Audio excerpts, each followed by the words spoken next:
Hi, this is Chazan Alberto Mizrahi. Stay tuned. Taped with Rabbi Doug is next. We're gonna see Rabbi Doug. We're gonna see Rabbi Doug. We're gonna see Rabbi Doug on your TV tonight. But Daddy, I want to watch Monday Night Football. Forget about Monday Night Football. There's no other thing we're gonna watch on Monday but Rabbi Doug. Yeah, Rabbi Doug on TV tonight. We're gonna see Rabbi Doug. Oh, everybody talk about Doug. Shalom and welcome to Taped with Rabbi Doug. We are here once again with Larry, Teren. Shalom Aleichem. Welcome to the show once again. We're here for part 2 talking about the Jewish communities of the West Side Chicago and other parts of Chicago. Larry is, as I mentioned on our first episode, talking about the West Side Jewish community. He is not only a native of the West Side of Chicago where he was born, but he is a graduate of Ida Crown Jewish Academy, Chicago Jewish Academy. He is an expert and does this as a hobby to inform the Jewish community about Jewish communities around the world. And we're focusing on the West Side of Chicago, the strongest and biggest Jewish community of the past century. And Larry, once again, I want to thank you for being with us. I want to continue where we left off. We were talking about Rabbi Menachem B. Sachs at the end of our last show, who everyone in the Chicago area who's involved in Jewish education and the community knows who he was. His wife is the namesake of one of the Jewish high schools here in Chicago, Hannah Sachs Girls School, Beis Yaakov Girls School, and his grandson, he has a grandson in Skokie right now, a grandson who's living in Israel, who are both very involved in the Jewish community. His grandson in Israel is a rabbi, used to be a rabbi in Los Angeles before that, also Chicagoans originally. Menachem B. Sachs, how did you know him? How did you connect up with him before you went to the academy? Did you meet him by chance? Did you know him because of his association with Jewish education and going to day schools or Hebrew schools? How did you know him? Okay, very simple. As I mentioned in part 1, which everybody will watch, is that I grew up on the West Side until the age of close to 16. So I spent time in the North Lawndale area, in the West Garfield Park area, and then in Austin. So in Austin, we lived on the 5500 block on Quincy. He lived on the 5500 block of Jackson Boulevard, which was a half a block to the south of us. So I would see him in Shul, or I would see him in general, and he was well beloved. He was, as you said, one of the originators, the founding fathers of the Associated Talmud Torahs. He made sure that there was Orthodox day schools in the Chicago community, and he had written books. Everybody knew him as being a sage. So you made your connections. That's correct. Awesome. By the way, on that same block, lived with a neighbor of his was Dr. Mishkin. Oh, Dr. Mishkin. Yes, who was one of the other... Colonel Sanders, as he was fondly known. He was also one of the founders of the Associated. Yes, he was. And I knew him very well. I knew Rabbi Mishkin very well also. Very interesting. I was politically connected, as yes, you were. So we were talking about we were in 1932 as we were going in chronological order, and we had just before you do that, I just want to remind people who saw the first episode. We talked about a bizarre robbery that took place on the West Side of prominent people in a synagogue. $75,000, a tremendous amount of money at the time, were robbed. We talked about that the robbers were indicted later and caught. That one of them was killed by the other ones, and this crazy things that went on in the Jewish community. So in 1932, there was another synagogue robbery and stuff. Tell us about that. Okay, so nice segue here. So in October of 1932, well, everybody's heard of Congregation B'nai Ruvain. Today it's a Lubavitch-style shul. It's on Devon. But it also existed on the West Side. Which is where my father-in-law, by the way, had his bar mitzvah. That's correct. About a block south of Kedvale. A block south of Roosevelt Road on Kedvale. And one night they were having a bazaar. And these robbers came into the facility thinking that there's a lot of Jews there and there's got to be money, except they came in kind of late, and so they missed out on the money had already been transferred out of the place, so they were able to only take about $175 from 35 members who were still at the bazaar at that time. One person contributed $100 to the cause, as we say. I'd just like to go back one little story, because there's not a lot of stories here left that we can then just schmooze about other events in general. But as you talk about the bizarre relationships in the community at that time, if we go back to that incident with the Romanisha, or the first Romanian synagogue, and we also mentioned a little earlier that the Ache Leibovitz synagogue had been on South Clifton Park, which had been later on renamed to Drake Avenue on the north side. Right. Okay, so another shul was prominently involved with the name change of the street that it was on, and also affecting the visit of the Queen of Romania. So when she came over, the city, in its wisdom, decided to rename Turner Avenue to Christiana Avenue. Christiana was originally called Turner. That is correct. I did not know that. And for many years, that shul that was on that block was called, it was just a little to the north of 16th. 16th and Turner, or Christiana. I'm sorry, Christiana was the Turner Avenue shul, also known as the Ache Pavlich. Now, here's the background story to that. My grandfather at one time was the president of the Ache Pavlicher Society and of that shul. And they lived, my mother and my father and my grandfather, they lived on Ridgeway, at 16th and Ridgeway. So rather than walk a half a block to the Matala shul at 18th and Ridgeway, they would walk 11 half blocks or 5.5 blocks east in all types of weather, Where he was president. where he was the president on the Turner Avenue shul. Now, there were a lot of Jews who were members of that shul who were quite upset having the name changed of the synagogue to Christiana. And it was called Christiana because apparently there was a city in her kingdom that was called Christiana, so that's why they decided to name it that. So they said, we can't have our shul on a street called Christiana. It would be like a church on a street called Jew Street. It just wouldn't work out. So several of the members decided to get up and start their own shul, their own minyan, another Ache Pavlich minyan that they conducted in the basement of the Romanian shul. So how's that for tying things in There together? you go. Then about a year later, I guess they decided it wasn't worth it. They didn't want to be in the basement of another building that was holding services elsewhere and getting interrupted with people running around. So they went back and the shul stayed together again. Interesting story. That's a great story. Okay, going to 1943, here's another interesting story. We all know of KINS, Knesset Yisrael Nusach Sfard. That's which, correct. now is a little bit different than it was then, but even moved to the north side, it merged with West Rogers Park Congregation, right? That is correct. And so it was what you would call traditional with an Orthodox minyan in the base medrash. On certain days of the week, they would have an Orthodox minyan that was primarily traditional. In the main sanctuary on the north side, Right. it was Ashkenaz, but in the base medrash, it was Nusach Sfard. Sfard. It was Nusach Sfard. So back in the day, when it was in the North Lawndale area, Knesset Yisrael Nusach Sfard was on 13th and Independence.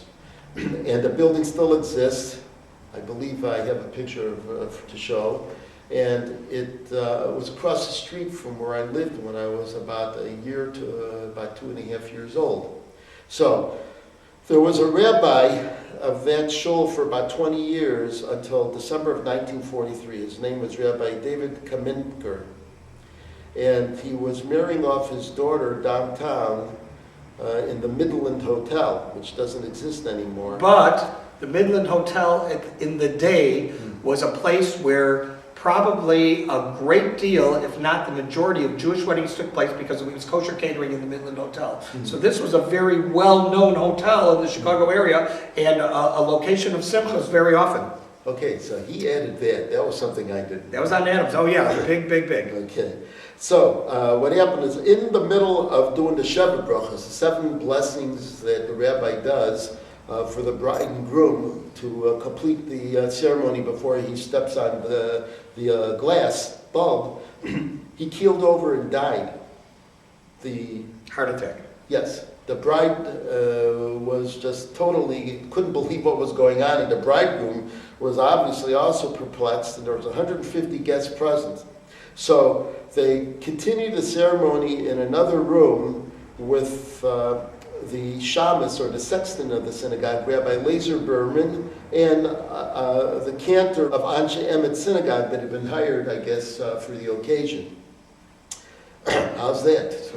I've never heard that before, but the chazan at the time was the famous Moses Silverman, who eventually came to Anshe Emet in Chicago, That's right. which is at Pine Grove and Grace, and he was there until just about 20 years ago, less than 20 years ago, when he left there, and it's an amazing story. I'd never heard it before. Amazing. And now you have that Pavarotti, who actually has lost a lot of weight, Albert Mizrahi. Albert Mizrahi was on our show just a few weeks ago. Yeah. Just a few weeks ago, and Cantor Mizrahi, Chazan Mizrahi, is probably one of the best voices and most famous chazanim in the world still today, who has performed with almost every famous chazan in the world. He's amazing. Correct. He's amazing. Excellent voice. I heard him, unfortunately, do a funeral for a friend. I've done weddings with him before together, so he and I, we know each other well. All right, so you talked about the names of organizations, and you mentioned one, the Associated Talmud Torah. There's the Chicago Rabbinical Council, as we know today, is the Orthodox arm of the Jewish community. There's obviously also the Aguda. But back in 1953, there was the first annual conference of the Council of Traditional Synagogues. And one of the... at the second of the kosher hotels, the 2 famous hotels, the other one, the Morrison Hotel. That also many people got married in. Also, it was also one of the kosher hotels where many simchas took place.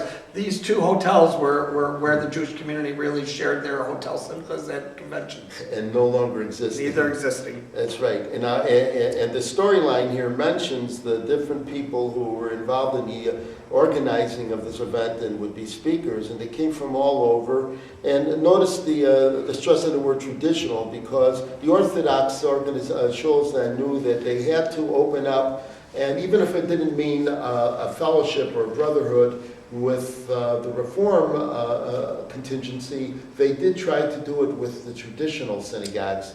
And who was there among the people who attended and were part of this was our beloved late friend and Rabbi Oscar Fossman of blessed memory, formerly of Yehuda Moshe congregation in Lincolnwood, and president of the Hebrew Theological College, and the high school at HTC at Skokie Yeshiva is named after him. All right, so that brings us to a little later on in the year, September of 1953.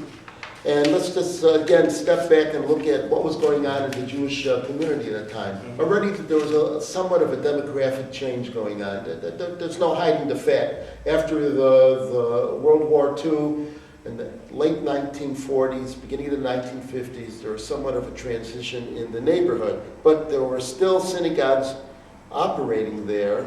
And not that they were oblivious to the fact that the Jews were leaving the area, A change in the community. but there definitely was still a strong contingency of synagogues. So one of them was still the congregation Anshe Shalom that we had mentioned earlier. I think they would actually move about a couple years later. They would move in at the Melrose Street.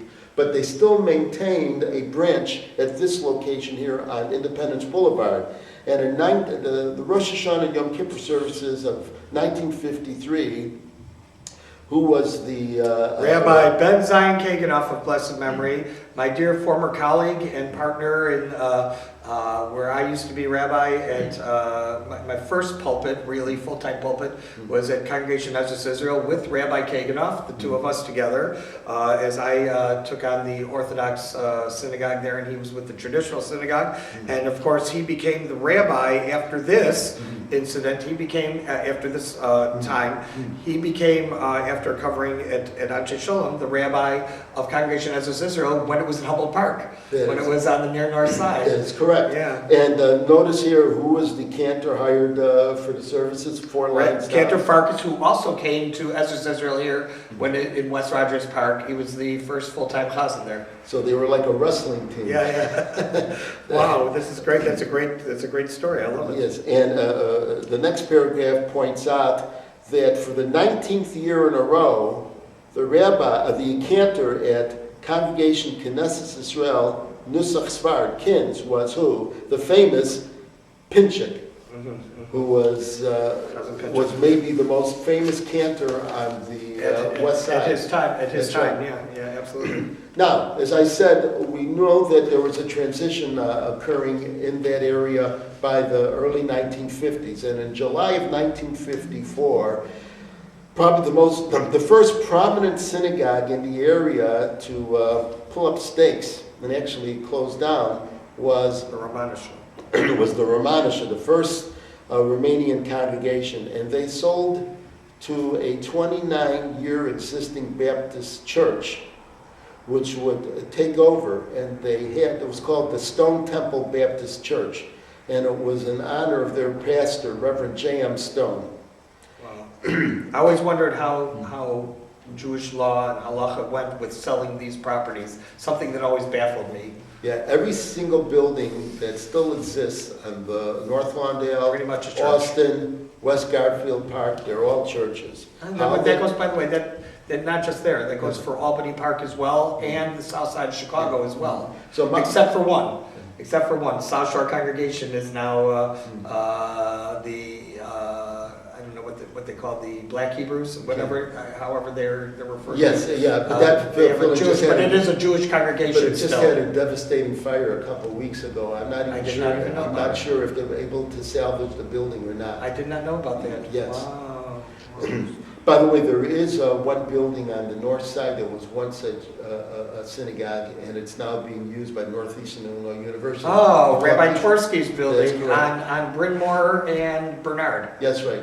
They bought the building Yeah. and have turned it into one of their satellite Locations, yeah. locations. I say I knew that. Yes. Okay. Rabbi and- Elisha Tversky of blessed memory. Yeah, and so what was interesting about, if you read the last line of the whole story, it says the congregation has not yet decided where to move, and as I believe they never did. That was what you were telling me earlier Yes. on the first episode. Yeah. Okay. So if we continue on, here's an interesting thing that you're going to say, I did not know that. Uh-huh. In July of 1954, what does the storyline here say? It says registration for the Hebrew Theological College on Sheridan Road in Rogers Park, East Rogers Park, is going to take place at 1 p.m. So they had a At 9:30 to 1 p.m. So in 1954, apparently they had a branch location in East Rogers Park before they even had decided where they were eventually going to move. In Right. other words, they They were still still on had, the west side. They were still on the west side, but they had some type of a branch there. Now, my guess, without knowing this address at 6905, I guess one person who would know for sure, I won't mention his name. Oh, I will. Rabbi Romarovsky had a shul on Yes, he did. in East Rogers Park on Sheridan Road. Right. It was torn down, and it's now Just also condominiums. about 20 years ago, just Yeah, was torn it's down. now condominiums. So it's an Orthodox shul. So I'm just wondering. Well, if- this is 69 is Yeah. Morse. That's correct. Um, So I'm not sure if that was the location or if it was a little further Between Morse and south. Coyle, between Morse and Coyle, Yeah. or Yes. near Lund. But how many of us would be aware that they had for a short time Between a Coyle and branch Lund, yeah. there? Yeah, never knew. Okay, here's another one a lot of people would not know. KJ. KJBS, Congregation in Kehillah Jacob Beth Samuel. So originally there was Beth Samuel on Devon in the Peterson Park area. Now Kehillah Jacob, which was located at the corner of Hamlin and Douglas, because Hamlin was the extension of Independence Boulevard. In other words, up until the Congress Expressway, it was considered Hamlin. Then south of there it became Independence Boulevard. Then again, once it came to 14th Street or Douglas Boulevard, it returned to being called Hamlin again.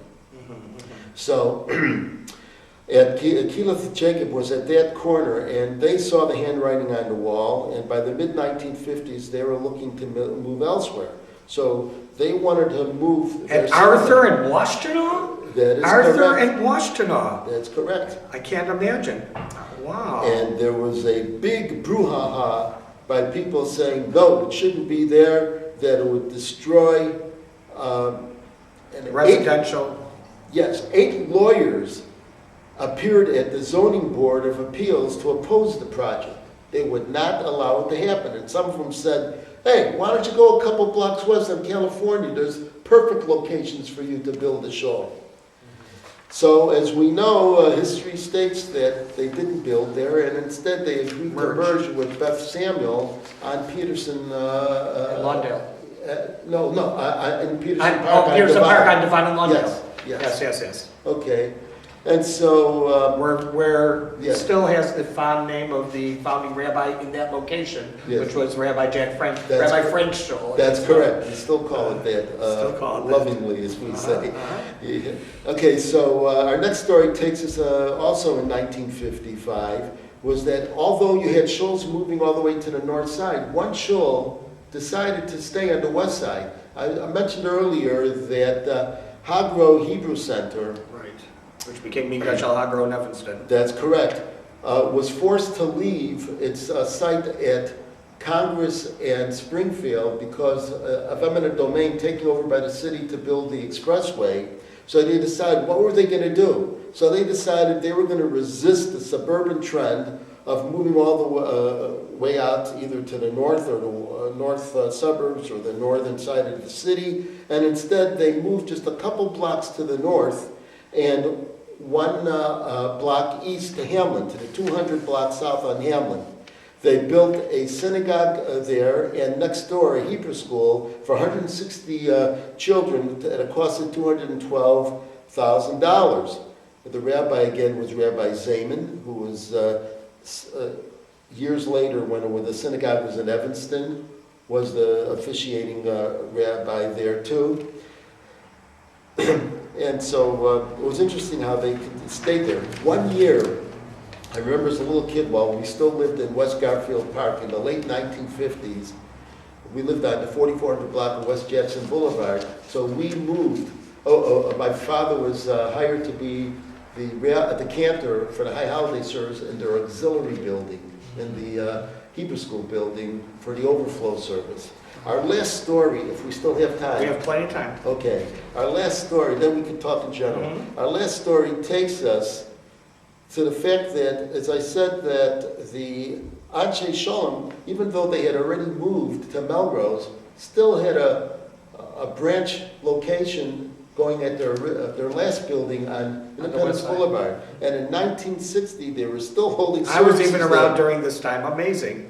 I can't believe that there were Jews. But still there living were, now, when I was living in Austin, as I said, from about 61, 62, 63, I think I moved to Hollywood Park from Austin around 1963, if I remember correctly. I still remember Yontiv, even where I lived, people walking by in their black hats and their coats and talisim and walking to shul outside in the Austin area on Yontiv.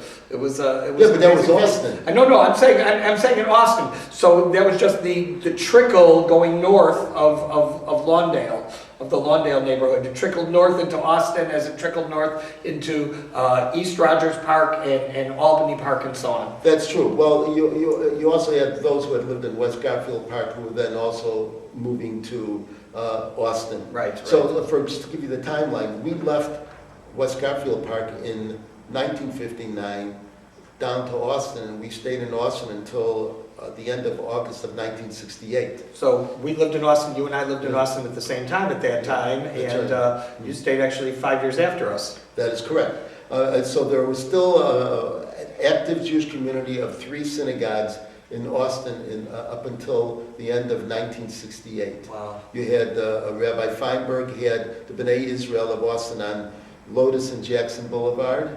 You had Rabbi Learfield at the Austin Jewish Community Center, was on Central. And this is Rabbi Learfield, who's in Lincolnwood. This was his father. Oh, his father, the senior, Louis J. the Learfield. senior Louis Learfield of That's blessed right. memory. Who also owned a building at the corner, a half a block away at the corner of Adams and Central, which he had his afternoon Hebrew school there, and he lent out to the Associated Talmud Torahs for their Rambam Jewish Day School, which is where I went to. And you also had a couple blocks north, was Rabbi Chamovitz had his synagogue at the corner of Central and Washington. Chamovitz. Yes. I just saw his Daughter. grandson's wife just this past week. Okay. As a matter of fact, I taught the grandchildren, Mhm. and I'm friends with the grandchildren, with all of them. My father taught one of the grandchildren at Lane Tech. I'm sorry, in his Lane Tech job and stuff. So I know their family very, very well, as you do. Very interesting. Very interesting. Yes. So the interesting point we're making about this April of 1960 timeline is that there still were services being held at Anshe Sholem, where it had to have already been like 80 to 90% black the area at that point, because this was, again, on Independence. Even at that point, West Garfield Park had become mostly devoid of Jews. There were still a trickle of Jews in the West Garfield Park area, which is just a little further to the north, and obviously further west, going all the way down from Hamlin down to Cicero. So they would hold Austin Jewish Community Center would have high holiday services there. No, Austin Jewish Community Center, no. It says Rabbi Learfield and No, Kevin that was Fritz in will Austin. conduct That was in Passover. Austin. That was in Austin. Oh, where are you speaking? Oh, you're talking about still what was left in West Side. That's correct. Oh, I see what you're saying. I The see. next column, the next paragraph down, you look where it says Conscience, Yeah. and look who led the services at Anshe Sholem in Rabbi 1960. Menachem B. Sachs. Ah, That's the point I wanted that was to the point make. you want to make later. Wow. Yes. Oh, wow. Yes. 764 Independence Boulevard. Yes. Wow. So now I'm open to any questions, Yeah. or I can just throw any other. So I just noticed names of other congregations that are Temple of B'nai Joshua, which eventually became a Reformed temple, moved to Glenview and then to Deerfield now. Oak Park Temple, which is a Reformed temple, is still in Oak Park today. Yes. And West Suburban Har Zion, That's conservative. that is a conservative synagogue, Yeah. where actually someone who davens with you grew up in that synagogue, Ira. That's Ira correct. That's Salzman. correct. Ira Salzman grew up in that synagogue, West Suburban Har Zion. So that's very, very interesting. Okay, but let's talk about that Oak Park Temple. Yes, So go the ahead. Oak Park Temple is originally the Washington Boulevard Temple. Rabbi Mervis, he was a Yes. famous rabbi, well known. Yes, so that was a Reformed temple that was at, where Madigan's was on the west side in West Garfield Park? Okay, that was about a block west of Pulaski, or as we would say, Crawford. Because that was a whole argument in itself. That didn't get solved until 1952 when it was the Supreme Court of Illinois officially mandated that it had to be called Pulaski in the city. This has been an amazing experience. So my one question for you is, in closing, because our time is up, Sure. is can I have you back to talk about some other communities? Because this was absolutely, to me, enthralling and exciting to talk about, because so many things I didn't know about. And my father grew up on the west side of Chicago. My mother grew up in the Albany Park, Hollywood Park area. This is just great. I want to thank you so much for being on the show. Okay, thank Thank you. you so much. And I want to thank all of you for being with us. Larry, Teren, remember you can check out our website, www.tvrabbi.com, where you can also see former shows on the web. And if you want to email us, info@tvrabbi.com. Hope to see you next time right here on Tape with Rabbi Doug. Shalom, everyone. Rabbi Doug, gonna see Rabbi Doug, gonna see Rabbi Doug, gonna see Rabbi Doug on the TV tonight. This has been a Taped with Rabbi Doug production.